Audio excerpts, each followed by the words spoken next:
जय हरी विठ्ठल. नमस्कार, मी त्र्यंबक कापडे आणि आपण पाहतात त्र्यंबक कापडे डिजिटल.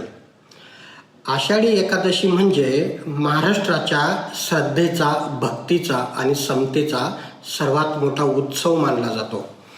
हजारो नाही तर लाखो वारकरी विठुरायाच्या दर्शनासाठी या दिवशी पंढरपुरात दाखल होतात. कोणी देहून, कोणी आळंदीहून, कोणी विदर्भातून, तर कोणी उत्तर महाराष्ट्रातून, कोणी मराठवाड्यातून, तर कोणी कर्नाटकाच्या सीमेवरून पंढरपुरात येतात. शेकडो किलोमीटर पायी चालत, मुखात विठ्ठलाचं नाव, हातात टाळ आणि खांद्यावर भगवी पताका आणि डोळ्यासमोर एकच ध्यास, एकदा माझ्या विठुरायाचं दर्शन मला होऊ दे. ही केवळ यात्रा नाही, ही महाराष्ट्राच्या संस्कृतीची, संत परंपरेची आणि समतेच्या विचाराची चालती बोलती शाळा आहे. पण या वारीचा एक भाग असाही आहे ज्याबद्दल दरवर्षी चर्चा होते. काही त्याचं समर्थन करतात, काही प्रश्न उपस्थित करतात आणि तो विषय म्हणजे आषाढी एकादशीला होणारी शासकीय महापूजा. राज्याचे मुख्यमंत्री सपत्नीक विठ्ठलाची पूजा करतात. राज्यातील जनतेच्या वतीने मंगल कामना ते करतात.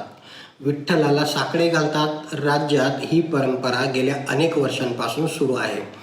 पण ही परंपरा आणि त्यानिमित्त घडलेल्या अनेक घटनांची अनेकांना आजही पुरेशी माहिती नाही. ही परंपरा नेमकी कधी सुरू झाली? ब्रिटिश काळात पूजा कोण करत होतं? 1971 एक वर्ष शासकीय पूजा का झाली नाही? आणि ते कोण मुस्लिम मुख्यमंत्री होते ज्यांनी आषाढी एकादशीला विठ्ठलाची महापूजा केली होती?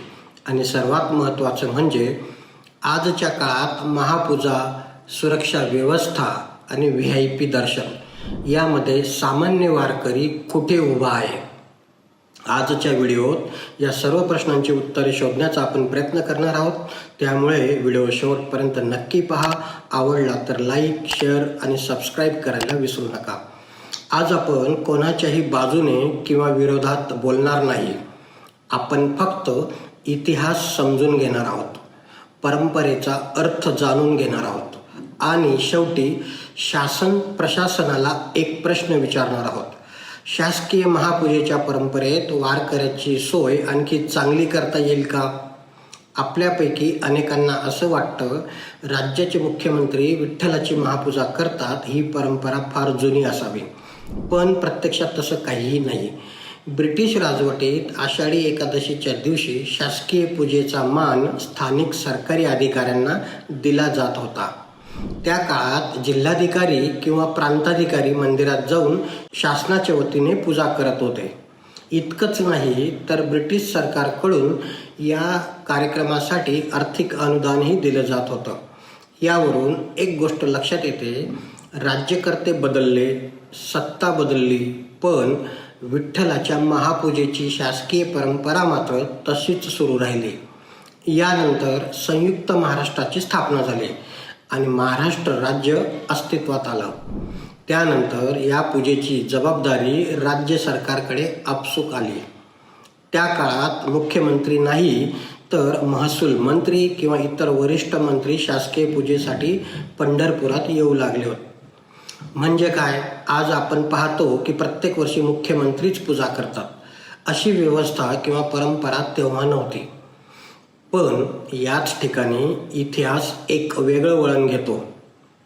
कारण 1971 एक अशी घटना घडली होती ज्यामुळे शासकीय महापूजेलाच खंड पडला होता. आणि त्यानंतर ती पुन्हा कशी सुरू झाली यामागची कथाही तितकीच रंजक आहे. 1971 सालची ही गोष्ट आहे. आषाढी वारीच्या इतिहासातील हा एक वेगळा टप्पा मानला जातो.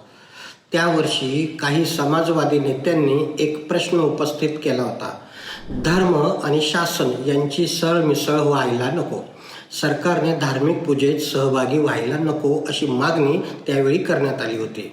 या भूमिकेतून एक मोठं आंदोलनही उभं झालं होतं. त्यामुळे त्यावर्षी विठ्ठलाची शासकीय महापूजा झालीच नाही. पण लोकांच्या भावना किती खोलवर जोडलेल्या असतात, रुजलेल्या असतात हे एखादी घटना दाखवून देतं. 1971 हे वर्ष उजाडलं आणि गंमत म्हणजे या वर्षी महाराष्ट्रात भीषण दुष्काळ पडला. शेतं करपली, विहिरी आटल्या, जनावरांसाठी चारा नव्हता आणि ग्रामीण महाराष्ट्र मोठ्या संकटात सापडला होता. त्या काळात अनेक वारकऱ्यांमध्ये एक भावना निर्माण झाली होती. विठ्ठलाची शासकीय पूजा झाली नाही म्हणून हा कोप झाला असावा का? आजच्या काळात विज्ञानाच्या आणि विवेकाच्या दृष्टीने याचं उत्तर वेगळं असू शकतं. पण त्या काळच्या समाज मनात श्रद्धेचं स्थान काय होतं हे या भावनेतून दिसून येतं. वारकरी, मठाधीश आणि स्थानिक समाजाच्या आग्रहानंतर तत्कालीन मुख्यमंत्री वसंतराव नाईक यांनी 1973 पुन्हा शासकीय महापूजा सुरू करण्याचा निर्णय घेतला आणि तेव्हापासून आजपर्यंत ही परंपरा अखंडितपणे सुरू आहे. इतिहास इथंच थांबत नाही. संयुक्त महाराष्ट्र राज्य स्थापन झाल्यानंतर त्यावेळेचे महसूल मंत्री राजाराम बापू पाटील यांनी शासकीय पूजेचा मान स्वीकारला होता. ब्रिटिश काळापासून सुरू असलेले 2,000 रुपयांचं सरकारी अनुदान वाढवून त्यांनी 20,000 रुपये करण्यात आलं. त्यानंतर वसंतदादा पाटील पंढरपुरात आले होते. त्या काळात यात्रेकरूंवर यात्रा कर नावाचा कर आकारला जात असे. पंढरपूरला येणाऱ्या भाविकांवर कर आज ऐकूनही आश्चर्य वाटेल, पण वसंतदादांनी हा यात्रा कर रद्द केला. फक्त पंढरपूरच नाही तर आळंदी आणि देहूसाठीही हा कर रद्द करण्यात आला. श्रद्धेच्या प्रवासातला हा आर्थिक अडथळा दूर झाला. मात्र आज जी परंपरा आपण पाहतो, दरवर्षी मुख्यमंत्रीच विठ्ठलाची महापूजा करतात, ती नेमकी कशी सुरू झाली यामागेही एक वेगळी कथा आहे. 1990च्या दशकात दरवर्षी वेगवेगळे मंत्री शासकीय पूजेसाठी येऊ लागले. कोणता मंत्री येणार, कोणाला मान मिळणार आणि यावरून अनेकदा चर्चा, मतभेद आणि वाद देखील होऊ लागले होते. याशिवाय सुरक्षेचे वेगळे प्रश्न निर्माण झाले होते. याचा परिणाम सामान्य वारकऱ्यांच्या दर्शन व्यवस्थेवरही होऊ लागला होता. वारकऱ्यांनी अनेक तास रांगेत उभं राहावं लागत असे. अशा पार्श्वभूमीवर तत्कालीन मुख्यमंत्री मनोहर जोशी यांनी एक महत्त्वाचा निर्णय घेतला. दरवर्षी राज्याचे मुख्यमंत्रीच विठ्ठलाची शासकीय महापूजा करतील. यामुळे प्रत्येक वर्षी वेगळा वाद निर्माण होणार नाही आणि एक निश्चित परंपरा तयार होईल, असा त्या निर्णयामागचा त्यांचा विचार होता. म्हणजेच काय, आज आपण जी परंपरा पाहतो ती अचानक निर्माण झालेली नाही. तिच्या मागे जवळपास 100 वर्षांचा प्रशासकीय आणि सामाजिक प्रवास आहे. या परंपरेची आणखी एक वैशिष्ट्यपूर्ण गोष्ट म्हणजे ही पूजा कोणत्याही एका धर्माच्या मुख्यमंत्र्यांपुरता मर्यादित राहिलेली नाही. 1980च्या दशकात बॅरिस्टर AR अंतुले मुख्यमंत्री होते. ते मुस्लिम होते, पण राज्याच्या परंपरेचा मान राखत त्यांच्या कार्यकाळातही त्यांच्या हातूनच शासकीय महापूजा पार पडली होती. यातून एक संदेश स्पष्ट दिसतो. ही पूजा एखाद्या व्यक्तीची नसते, ती राज्याच्या वतीने केली जाणारी महापूजा असते. म्हणूनच मुख्यमंत्री बदलले, सरकार बदललं, पक्ष बदलले, पण परंपरा कायम राहिली. इतिहासात असे अनेक छोटे मोठे किस्से आहेत जे आजच्या पिढीला फारसे माहीत नाहीत. एकदा माजी पंतप्रधान लाल बहादूर शास्त्री पंढरपुरात दर्शनासाठी आले होते, पण त्या काळात कॉलऱ्याची साथ असल्यामुळे लसीकरणाशिवाय मंदिर प्रवेश दिला जात नव्हता. तब्येतीची काही कारणास्तव लस घेण्यास त्यांनी नकार दिला होता आणि मंदिरात न जाता स्थानकावरूनच दर्शन घेऊन ते परत गेल्याची नोंद सांगितली जाते. माजी पंतप्रधान पंडित जवाहरलाल नेहरू मंदिराच्या उंबरठ्यावर ठेचकाळल्याचा एक प्रसिद्ध किस्सा सांगितला जातो. त्यानंतर रुक्मिणी मंदिराचा उंबरठा बदलण्यात आला होता. तर इंदिरा गांधी यांनी एकादशीच्या दिवशी स्थानिक भावनांचा आदर ठेवत आपल्या नियमित आहारात बदल करून उपवास ठेवल्याचा उल्लेख केला जातो.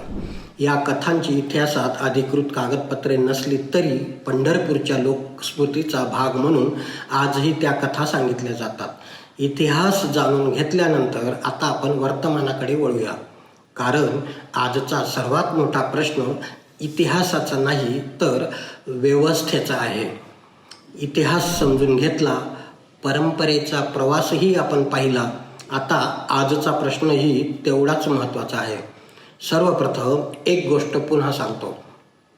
या व्हिडिओचा उद्देश मुख्यमंत्र्यांनी महापूजा करू नये असा अजिबात नाही.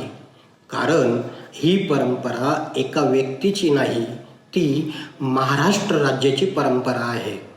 आज देवेंद्र फडणवीस महाराष्ट्राचे मुख्यमंत्री असतील, उद्या दुसरे कोणी मुख्यमंत्री असतील, पण ही परंपरा कायम राहणार आहे. मग प्रश्न नेमका काय आहे? तर प्रश्न हा आहे, शासकीय महापूजेत वारकरी केंद्रस्थानी आहेत का? कारण वारी म्हणजे मुख्यमंत्री नाहीत, वारी म्हणजे मंत्री नाहीत, वारी म्हणजे अधिकारीही नाहीत. वारी म्हणजे लाखो वारकरी. कोणी शेतकरी, कोणी मजूर, कोणी वृद्ध, कोणी दिव्यांग, कोणी आई आपल्या मुलाला घेऊन, तर कोणी आपल्या वयोवृद्ध आईवडिलांना घेऊन वारीत येतो. अनेक लोक असे असतात, आयुष्यात एकदाच पंढरपुरात येण्याचं स्वप्न पूर्ण करणारे असतात. त्यांच्यासाठी विठ्ठलाचं दर्शन म्हणजे आयुष्यभराची सर्वात मोठी कमाई असते. आता स्वतःलाच एक प्रश्न विचारू, जर महापूजा सुरक्षा व्यवस्था किंवा व्हीआयपींमुळे सामान्य दर्शनात किती मोठा अडथळा निर्माण होत असेल? अनेक दिवस पायी चालून पंढरपूर गाठल्यानंतर रात्रंदिवस रांगेत उभं राहावं लागत असेल तर त्यांचा जीव काय म्हणत असेल? ही व्यवस्था अधिक चांगली करता येणार नाही का? महापूजा पहाटेच व्हावी, पण वारकऱ्यांच्या रांगा थांबू नयेत असं नियोजन करता येईल का? व्हीआयपींसाठी स्वतंत्र प्रवेश वर्ग असू शकतो का? तंत्रज्ञानाचा वापर करून सुरक्षा आणि दर्शन यांचा अधिक चांगला समतोल साधता येईल का? हे प्रश्न विचारणं म्हणजे परंपरेला विरोध नाही, उलट परंपरा अधिक सक्षम करण्याचा हा प्रयत्न आहे. एक गोष्ट लक्षात घ्या, मनोहर जोशी यांनी मुख्यमंत्र्यांनीच पूजा करण्याची परंपरा सुरू केली, त्यामागे वारकऱ्यांची गैरसोय कमी व्हावी हा विचार होता. त्यांचा हा निर्णय त्या काळासाठी योग्यही ठरला असेल, पण जवळपास 30 वर्षांनंतर लाखो वारकरी वाढले आहेत. सुरक्षा व्यवस्थाही मोठ्या प्रमाणात बदलली आहे. व्हीआयपींची संख्या वाढली आहे. तंत्रज्ञानही आता बदललं. मग व्यवस्थेत फेरबदल करण्याची वेळ आली आहे का? हा प्रश्न विचारण्यात चुकीचं आता काय आहे?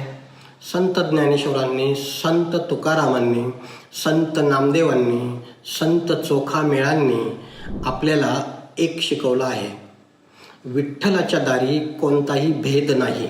ना श्रीमंत ना गरीब, ना मोठा ना लहान, सर्वजण विठ्ठलाचे. मग व्यवस्थाही त्या विचाराशी सुसंगत असायला नको का? संत तुकाराम महाराज म्हणतात, भेदाभेद भ्रम अमंगळ, विष्णुमहे जग वैष्णवांचा धर्म. देवाच्या दारी सर्व समान असतात, मग व्यवस्था देखील तशीच असायला नको का? हा प्रश्न केवळ सरकारला नाही, मंदिर समितीला आहे, प्रशासनालाही आहे आणि आपल्याला देखील हा प्रश्न आहे. कारण परंपरा टिकवण्याची जबाबदारी सर्वांचीच असते. शेवटी माझं वैयक्तिक मत सांगायचं झालं तर शासकीय महापूजा सुरूच असायला हवी, कारण ती महाराष्ट्राच्या परंपरेचा एक भाग आहे. पण जर त्या परंपरेमुळे एकाही वारकऱ्याला विनाकारण ताटकळत उभं राहावं लागत असेल तर त्या व्यवस्थेकडे पुन्हा एकदा पाहण्याची गरज निर्माण झाली आहे. परंपरा बदलायची तर नाही, व्यवस्था अधिक संवेदनशील करण्याची वेळ आली आहे. आणि शेवटी तुमच्यासाठी फक्त एक प्रश्न, देवाच्या दारी सर्व समान असतात, मग व्यवस्था देखील तशीच असायला नको का? तुम्हाला काय वाटतं? शासकीय महापूजा जशी आहे तशीच सुरू राहावी का? की वारकऱ्यांचा वेळ आणि सोय लक्षात घेऊन त्यात काही बदल करायला पाहिजेत? तुमचं मत आम्हाला कमेंट बॉक्समध्ये नक्की कळवा. व्हिडिओ आवडला तर लाईक करा, शेअर करा आणि सबस्क्राईब करायला विसरू नका. पुन्हा भेटूया पुढील व्हिडिओत अशाच एका वेगळ्या विषयासह. तोपर्यंत नमस्कार, जय हिंद, जय महाराष्ट्र.